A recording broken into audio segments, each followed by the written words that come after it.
Vous écoutez un podcast de EJR Radio, la radio pour tous.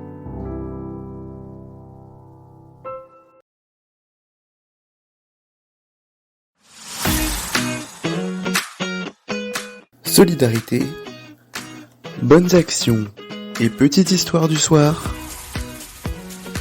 c'est la rubrique à braque de Pascal. Et oui, c'est la rubrique à braque de Pascal et on est heureux de le retrouver, notre Pascal national, pour une nouvelle rubrique à braque. Salut Pascal. Salut Jonas, bonjour tout le monde. Ravi de te retrouver. Comment vas-tu aujourd'hui, en ce lundi? Écoute, ça va pas mal. Une dernière semaine de travail avant les vacances. Et dernière semaine d'afterwork aussi, ce qui veut dire dernière semaine de rubrique à braque. T'es en forme pour nous proposer les meilleures rubriques du monde. Ah oui, à fond. Alors aujourd'hui, petite rubrique, on va d'abord parler de caisse à savon. De caisse à savon, on va faire une course? Ouais, c'est ça. On va aussi parler de peine de mort. Ah, moins sympa. Moins sympa. Et la petite histoire du soir nous parle d'une souris. Eh bien, on a hâte de découvrir cela. Tout d'abord, tu vas pas nous passer un savon, mais tu vas nous faire monter dans une caisse à savon. Tout à fait, mais attention, pas n'importe quelle course de caisse à savon. Des étudiants en bachelor communication à l'IFC de Montpellier ont organisé le dimanche 11 juin 2023 une journée de course de caisse à savon au profit de la chaîne de l'espoir. Charlène et Rémi, alternant en troisième année dans l'événementiel et la communication, ont eu l'idée de cet événement. L'accès est gratuit pour les visiteurs qui ont eu à leur disposition des food trucks et diverses animations. 4 courses ont été organisées, dont une pour l'entraînement. 3 prix ont été distribués pour récompenser la vitesse et le look. L'inscription était de 20 € par personne et tous les bénéfices ont été reversés à l'association La Chaîne de l'Espoir qui œuvre auprès des enfants. Eh bien voilà, une belle idée. Voilà, on le sait, les caisses à savon, c'est en plus très rigolo. Un événement rigolo à vivre. Donc autant s'amuser et faire une bonne action en même temps. Alors je sais pas si j'oserais moi personnellement monter dans une caisse à savon, mais être sur le bord et regarder ça en rigolant, ça me va très bien. Tout à fait. Et si on organisait une course caisse à savon EJR Radio? Peut-être, mais alors du coup il va falloir qu'on customise tout ça, ça va être sympa. Ça serait drôle. Avec chaque véhicule doit représenter quelque chose de biblique. Bonne chance pour faire Moïse qui ouvre la mer en deux. Hein. Voilà. Alors, maintenant, nous allons parler d'un sujet un peu plus sérieux. Un peu de sérieux quand même, Jonas. Un peu de sérieux, pardon. Nous allons parler de la peine de mort, parce que la peine de mort continue de reculer dans le monde. En 2022, 3 nouveaux pays, la Papouasie-Nouvelle-Guinée, la République centrafricaine et la Guinée équatoriale, ont adopté une loi abolissant la peine de mort pour tous les crimes. Selon la Coalition mondiale contre la peine de mort, réseau collectif militant pour l'abolition, 111 pays ont désormais entièrement abandonné cette pratique. Tout récemment, le 24 décembre dernier, c'était au tour de la Zambie d'avoir aboli également cette pratique. Eh bien voilà une belle initiative quand on sait qu'en France, cette peine de mort est abolie quand même depuis maintes années. Ben voilà, c'est bien, mais ce serait bien que ça arrive aussi dans d'autres grands pays. On pense tout de suite aux États-Unis où elle est encore dans certains États où elle en est place. Encore en place. Et je trouve ça aberrant en 2023 d'avoir encore des peines comme celle-là. Donc c'est une bonne nouvelle. Et puis maintenant, la petite histoire du soir. Bonsoir. Alors elle est un peu longue, la petite histoire, mais donc c'est la longue histoire du soir. Mais c'est une histoire un peu particulière parce que il y a pas longtemps dans la paroisse, nous avons eu une soirée qui s'appelait la soirée des talents. On avait demandé à une paroissienne qui a plus de 80 ans de venir nous jouer un morceau d'harmonica. Monique, elle s'appelle. Et à la fin de la soirée, Monique m'a donné un petit bout de papier, m'a dit tiens, c'est une petite histoire que j'ai écrite. De temps en temps, j'écris des petites histoires. Donc cette petite histoire a été écrite par Monique. Et on pourrait l'appeler, si je devais lui donner un titre, je la donnerais La prière de la petite souris. Eh bien, découvrons-la tout de suite. Valentin se lève au matin de bonne heure. Peut-être de bonne heure. En tout cas, de bonne humeur, ça c'est certain. Quand soudain, son attention s'arrête sur son sac poubelle qu'il avait sorti de son habitacle la veille au soir afin de le sortir en partant au travail.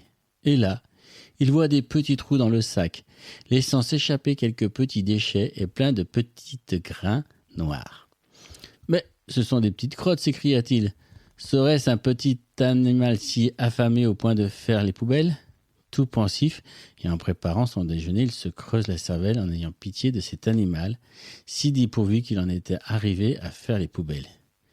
Tout à coup, se frottant les yeux, il vit traverser la pièce une petite raie noire vif qui trottinait en direction du frigidaire. Car il avait honte de sa conduite et allait se cacher à la hâte. Et cet animal, en mal de nourriture, eh bien c'était, je vous le nomme Émile, une petite souris grise. Ah ah, la coquine. Valentin se précipita pour l'attraper. Une partie de cache-cache s'engage sans succès. Les jours passent, les petites crottes sont toujours là. Un soir, pendant l'apéritif entre copains, la petite souris s'invite alors, comme trois bons mousquetaires, une partie de chasse s'impose. Munie de gants, de peur que l'animal l'attaque, enfin la bête fut cernée. Tous en cercle,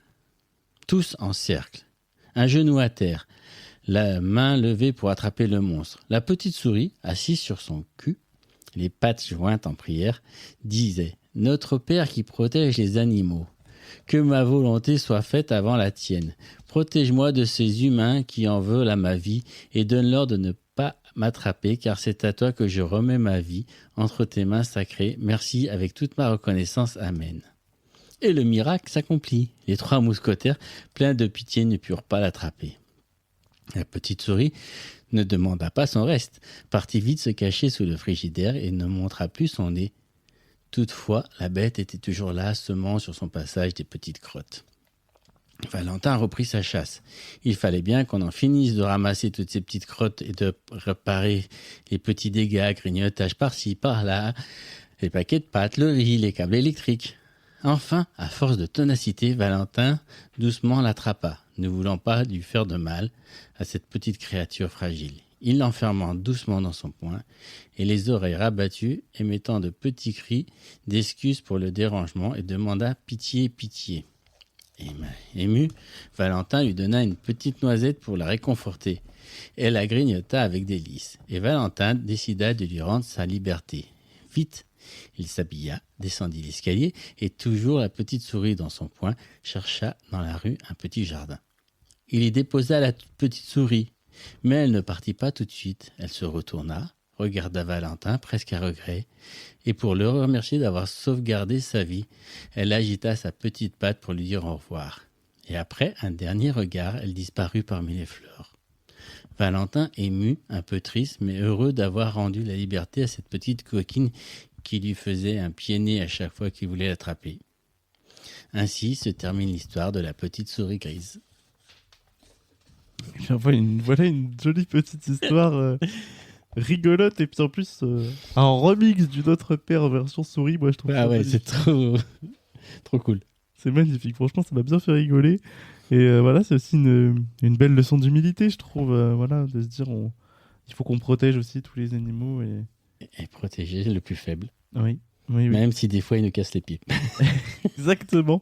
Et puis des fois c'est aussi bien de se dire là on s'est mis à la place de la petite souris, et des fois il faut aussi peut-être se mettre à la place des autres. Exactement. Pour les comprendre. Pour comprendre et pour savoir adapter notre réaction aussi. Et bien voilà, en tout cas, Valentin a eu une très bonne petite réaction. Si vous aviez peur des souris, excusez-nous, parce qu'on sait que c'est une phobie chez certaines personnes. Donc, courage à vous. Et on vous dit à demain, comme on dit à demain à Pascal. Bah oui, à demain, Jonas. Pour une nouvelle rubrique à braque et puis une nouvelle petite histoire. Tout à fait. Avec grand plaisir. Merci à toi, Pascal. Bonne soirée. Retrouvez After Work du lundi au jeudi en direct de 16h30 à 19h sur EJR Radio durant l'intégralité du mois de juillet avec Jonas. Vous n'avez pas pu vivre ou vous souhaitez réécouter un passage d'After Work? Aucun problème, tout est disponible en podcast sur toutes vos plateformes préférées dès le lendemain. EJR Radio, la radio pour tous.